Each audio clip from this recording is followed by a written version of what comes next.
Bonsoir, bienvenue sur ma chaîne où je te propose des histoires apaisantes et captivantes pour t'accompagner vers un sommeil serein. Si tu apprécies ce moment de détente, n'hésite pas à t'abonner, à partager et à aimer cette vidéo. Ça soutient mon travail et m'aide à te proposer encore plus de récits fascinants. Alors, installe-toi confortablement, laisse le monde extérieur s'éloigner progressivement, et laisse-toi emporter par l'histoire de ce soir. Il existe, dans une ville du nord de la France, un quartier qui ressemble à tous les autres quartiers. Des maisons identiques, construites à la chaîne dans les années 70 pour loger une population ouvrière grandissante. Des toits en tuiles grisonnantes, des façades en parpaing recouverts d'un crépi beige uniforme, des jardins petits et carrés séparés par des haies taillées à la même hauteur. Un endroit qui incarne la fonctionnalité à sa quintessence, où confort et conformité se sont installés côte à côte pour ne plus se séparer. Et pourtant, au bout de la rue Lavoisier, juste à l'angle où elle rejoint un chemin de terre menant vers les champs, se dresse une maison qui n'a jamais agi comme les autres. Sa toiture est rouge. Pas un rouge terne ou passé comme celui de certaines tuiles anciennes. Non. Un rouge vif, lumineux, presque vivant, qui semble émettre sa propre lumière même par temps couvert. Elle tranche dans le paysage gris comme un cri dans le silence, comme une note discordante dans une mélodie monotone. On ne peut pas ne pas la voir. Elle refuse d'être ignorée. La maison elle-même est de taille moyenne, avec une architecture simple mais harmonieuse. Un rez-de-chaussée avec 2 fenêtres symétriques, un premier étage avec 3 autres, plus petites, et une porte d'entrée en bois sombre qui semble avoir été recirée récemment. Un petit jardin la précède, toujours entretenu, avec des fleurs qui changent selon les saisons mais qui ne manquent jamais d'être présentes, colorées et soignées. Les voisins la connaissent depuis des décennies. Elle a toujours été là, à ce coin de rue, comme un point de repère que chacun utilise sans vraiment y réfléchir. Prenez à gauche après la maison au toit rouge, disent-ils aux visiteurs. Mais si vous leur demandez à qui elle appartient, un regard embarrassé apparaît sur leur visage. Ils ne savent pas. Personne ne sait vraiment. On la voit habiter, bien sûr. Les lumières s'allument le soir, une fumée légère sort de la cheminée en hiver. Le jardin est soigné avec régularité. Mais les occupants ne se montrent jamais. Aucun visage dans les fenêtres. Aucun bruit de conversation dans le jardin. Aucun courrier distribué. Comme si la maison vivait par elle-même, autonome et mystérieuse au milieu de ce quartier qui n'en demandait aucun. C'est Margot Beauvais qui fut la première à vraiment prêter attention au phénomène. Margot avait 63 ans et vivait 2 rues plus loin depuis sa retraite de l'enseignement. Elle gardait un œil aigu sur le quartier, non par nostalgie mais par un intérêt sincère pour les gens qui l'entouraient. Elle connaissait chaque visage, chaque parcours habituel, chaque détail de la vie quotidienne de la rue. Et pourtant, elle n'avait jamais vu personne sortir de la maison au toit rouge. Ce fut en automne qu'elle commença à observer vraiment. Elle passait chaque matin devant la propriété lors de sa promenade matutinale, un rituel qu'elle n'avait jamais manqué depuis des années. Et chaque matin, la maison lui apparaissait un peu différente. Pas de manière spectaculaire. Pas de murs qui changeaient de couleur ou de portes qui apparaissaient et disparaissaient. Les changements étaient subtils. Un jour, les rideaux du salon lui semblaient plus clairs qu'ils ne l'avaient été la veille. Un autre jour, le jardin semblait plus vivant, plus coloré, les fleurs plus généreuses. Un matin particulièrement froid, la maison lui semblait plus grande, plus enveloppante, comme si elle s'étendait pour offrir plus de place à l'intérieur. Margot se dit d'abord que c'était simplement la lumière qui jouait des tours à ses yeux. En automne, les matins étaient imprévisibles, l'angle du soleil changeant d'un jour à l'autre. Mais dans les jours qui suivirent, elle observa plus attentivement. Et elle remarqua quelque chose de très étrange. La maison changeait selon la personne qui la regardait. Le postier, un homme grincheux qui détestait la pluie et les escaliers, passait devant la maison chaque jour vers 9 heures. Pour lui, Margot le remarqua en se plaçant à un angle qui lui permettait de voir à la fois le homme et la maison.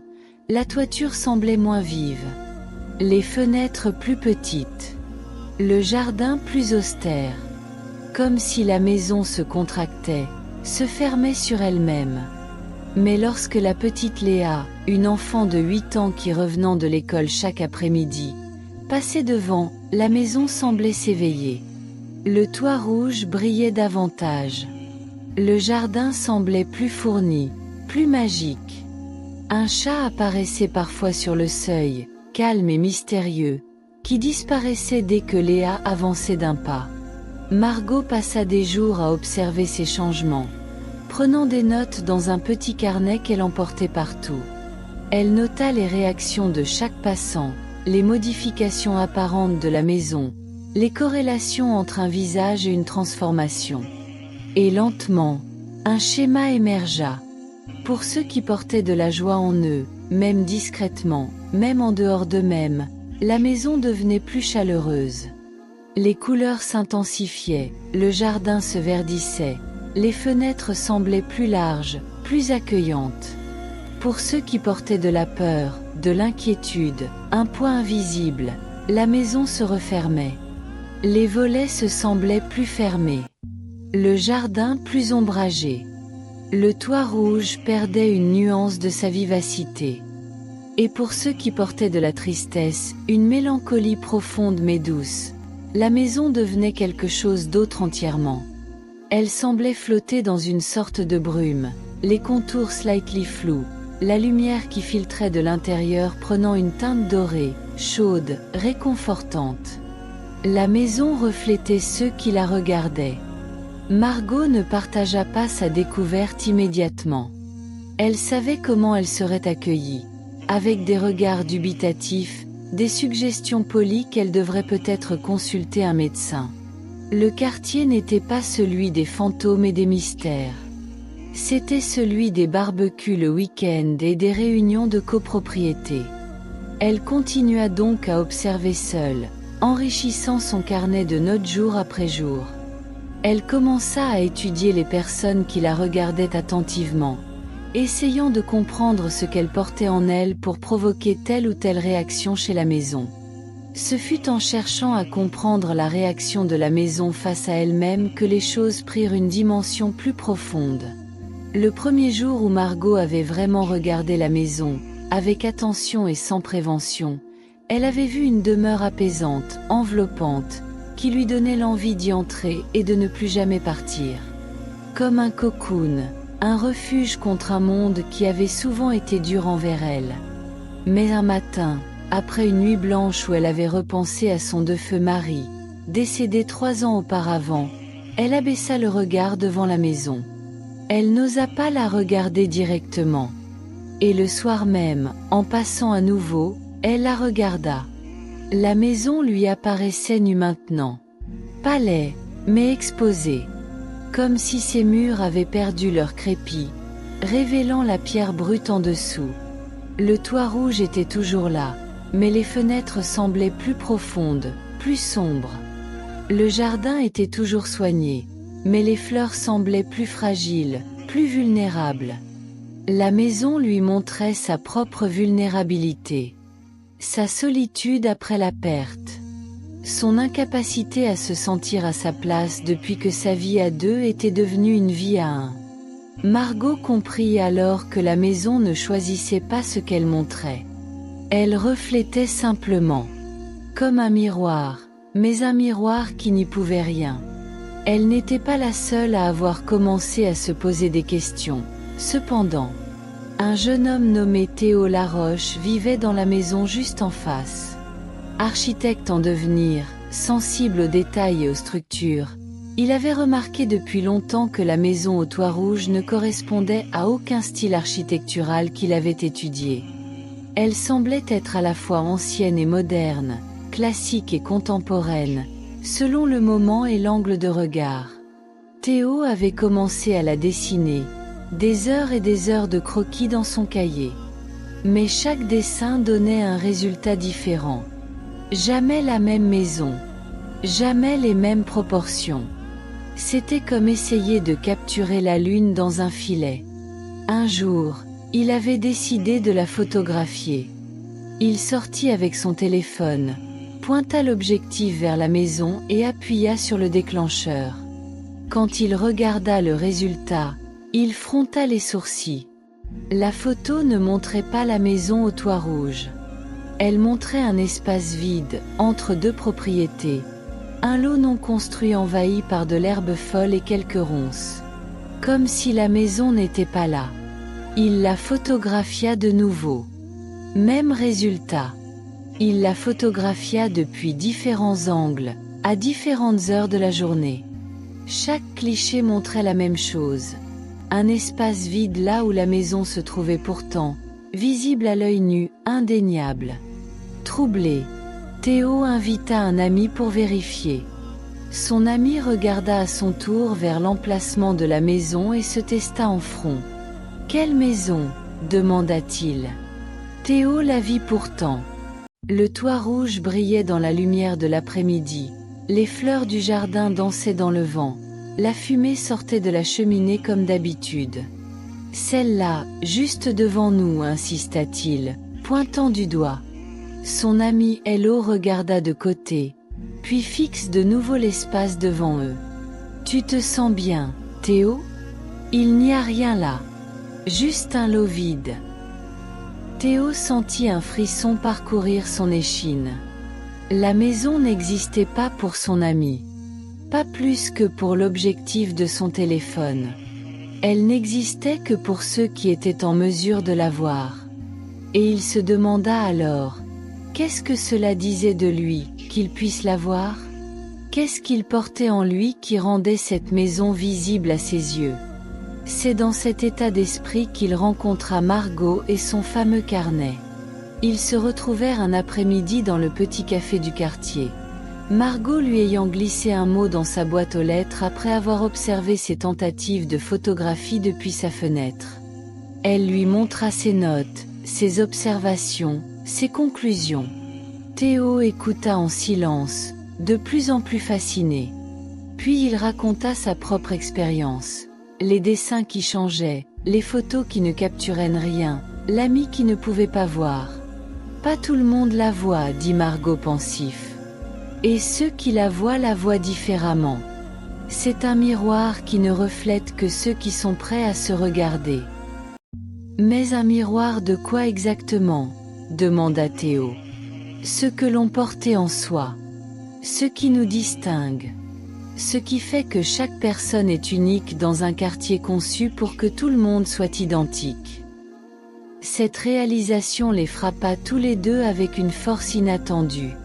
Le quartier, avec ses maisons uniformes et ses taillés identiques, était un endroit où l'individualité s'effaçait volontairement. On se fondait dans la masse, on se ressemblait, on évitait de se démarquer. Et pourtant, chacun portait en lui une singularité, une couleur, une lumière intérieure qui ne demandait qu'à être reconnue. La maison au toit rouge était peut-être un reflet de cette vérité collective, que derrière les façades identiques, chaque personne vivait un monde complètement différent. Les semaines passèrent. Margot et Théo multiplièrent leurs observations. Leur liste de personnes pouvant voir la maison s'allongea progressivement. Une dizaine de personnes au total dans le quartier. Chacune la voyant à sa façon, chacune provoquant une version différente de la même maison. Parmi eux, il y avait une femme nommée Clara, une musicienne qui vivait retirée du monde, troublée par une discordance entre sa vie intérieure riche et sa vie extérieure monotone. Pour elle, la maison au toit rouge était remplie de musique. Elle pouvait presque entendre des mélodies s'échapper par les fenêtres, des harmonies qui n'existaient que dans sa perception. Il y avait aussi un vieux médecin retraité, Jacques, qui portait le poids de décennies de patients perdus. Pour lui, la maison apparaissait plus sombre, plus grave, mais avec une lumière douce qui brillait derrière les rideaux, comme une promesse que les siens souffriaient moins là-dedans. Et il y avait un petit garçon, Hugo, 9 ans, qui voulait être explorateur. Pour lui, la maison au toit rouge changeait carrément de forme. Parfois elle devenait un château, parfois un navire, parfois une cabane dans les arbres, exactement celle qu'il dessinait dans ses cahiers scolaires. Chacun d'eux voyait quelque chose de différent. Et chacun d'eux, en la voyant, se sentait un peu moins seul dans leur singularité. Le jour où tout changea arriva sans signe préalable. C'était un matin d'avril, lumineux et doux, quand Margot fit sa promenade habituellement. Elle emprunta la rue Lavoisier comme à chaque jour depuis des années. Et au bout, où le chemin rejoint le lot, elle s'arrêta. La maison n'était plus là. À sa place se trouvait un espace qui défiant toute explication. Pas un lot vide, pas un trou, pas les décombres d'une démolition. Juste un espace qui semblait ne pas appartenir à la réalité ordinaire du quartier. Une zone neutre, incolore, sans forme définie. Et dans cet espace, chaque personne qui le regardait voyait quelque chose de différent. Margot vit un petit banc dans un jardin paisible, entouré de fleurs simples. Le jardin de sa vie avec son mari, celui qu'ils avaient créé ensemble dans leur ancienne maison, celui qui n'existait plus depuis qu'elle s'étant installée dans le quartier après sa mort. Théo vit une planche à dessin illuminée par une lumière parfaite, avec un crayon posé dessus, attendant que la main la prenne. L'invitation à créer ce qu'il rêvait de créer depuis toujours. Clara vit un piano magnifique, drapé dans le soleil du matin, avec le couvercle ouvert comme un signe de bienvenue. Hugo vit un bateau. Un vrai bateau, petit mais solide, avec des voiles gonflées par un vent imaginaire, prêt à partir vers des aventures inconnues. Et chacun d'eux, à ce moment précis, comprit la même chose. La maison au toit rouge n'avait jamais été une maison. Ce n'était jamais un bâtiment, une structure physique, une propriété. C'était une fenêtre.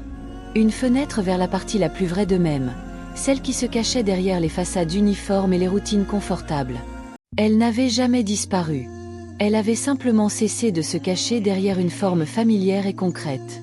Maintenant, elle se montrait telle qu'elle était vraiment. Un miroir, nu et direct, reflétant ce que chacun portait en lui. Le quartier ne parla jamais vraiment de ce qui s'était passé. Comment aurait-on expliqué une maison qui n'existe que pour certains, qui change selon le regard, qui disparaît un matin pour ne laisser que des reflets de nos propres désirs les plus intimes? Mais quelque chose avait changé pour ceux qui avaient vu la maison. Margot commença à écrire. Elle avait toujours eu des histoires à raconter, des pensées à partager, mais elle ne s'était jamais autorisée à le faire. Elle écrivait maintenant chaque jour, remplissant des cahiers de ses observations, ses réflexions, ses souvenirs. Elle avait vu son jardin, celui de ses souvenirs les plus précieux. Elle ne laisserait plus cette partie d'elle-même dans l'ombre. Théo projeta son premier projet architectural personnel, celui qu'il avait toujours reporté, celui qui ne correspondait à aucune norme mais qui parlait vraiment de ce qu'il ressentait. Il avait vu sa planche à dessin, la porte ouverte vers sa créativité. Il allait franchir le seuil.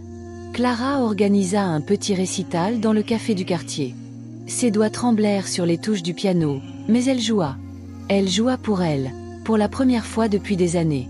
Le piano qu'elle avait vu dans l'espace vide n'était plus seulement un souvenir. Il devenait réel. Et Hugo dessinait ses aventures, page après page, créant des mondes qu'il parcourrait un jour, même si c'était juste dans ses songes. Le lot au bout de la rue Lavoisier est toujours là aujourd'hui. Les voisins ne savent plus vraiment ce qu'il y avait avant, ce qui s'y trouve maintenant. Un lot vide, disent les uns. Un petit jardin qui pousse ça et là, disent les autres. Mais parfois, certains soirs, quand la lumière du soleil couchant frappe l'espace sous le bon angle, quand l'air est particulièrement doux et que le quartier s'endort doucement, certains croient voir une lueur rouge dans le coin de leur œil. Fugace, discrète, comme un souvenir qui remonte à la surface. Un rappel que derrière chaque façade uniforme, derrière chaque vie qui semble ressembler à toutes les autres, il existe une couleur unique. Une lumière intérieure qui n'a jamais vraiment cessé de briller. Il suffit juste de savoir comment la voir. Voilà, mon ami. L'histoire de la maison au toit rouge touche à sa fin. Mais son message demeure. Ce que l'on remarque le plus à l'extérieur ne fait que révéler ce qui nous distingue à l'intérieur. Dans un monde qui nous pousse à nous ressembler, à nous fondre dans des espaces conçus pour l'uniformité, chacun de nous porte une couleur unique. Une lumière qui ne demande qu'à être reconnue. Si cette histoire t'a touché, si elle t'a fait réfléchir à la couleur que tu portes peut-être sans t'en rendre compte, n'hésite pas à liker cette vidéo et à t'abonner à ma chaîne. Chaque soutien m'encourage à continuer à explorer ces vérités discrètes que nous oublions parfois de voir. Partage cette histoire avec ceux qui ont besoin d'être rappelés qu'ils ne sont pas ordinaires. Avec ceux qui se sont perdus dans la conformité et qui ont oublié leur propre toit rouge. Je te retrouve très bientôt pour une nouvelle histoire. D'ici là, que tes nuits soient paisibles et que tu retrouves la couleur qui t'appartient. Bonne nuit, et fais de beaux rêves.